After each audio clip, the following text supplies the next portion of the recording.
This is the Lone Crater YouTube. We hope this video helps. You need Yoshi ready and a clear platform. This is not a setup lecture. Start pressing. First, press jump and hold for the initial rise so you gain momentum. Once at the jump apex, tap the Flutter input.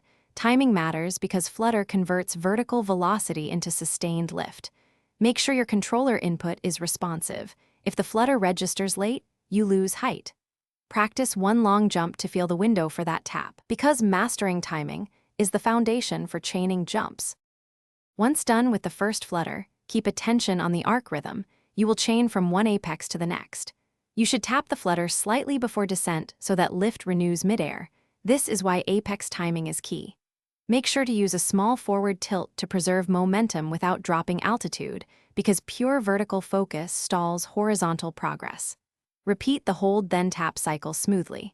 A steady tactile rhythm helps you anticipate the window, which lets you sustain flight longer and set up infinite sequences. To complete the sequence, plan your landing or clear the next platform while maintaining rhythm.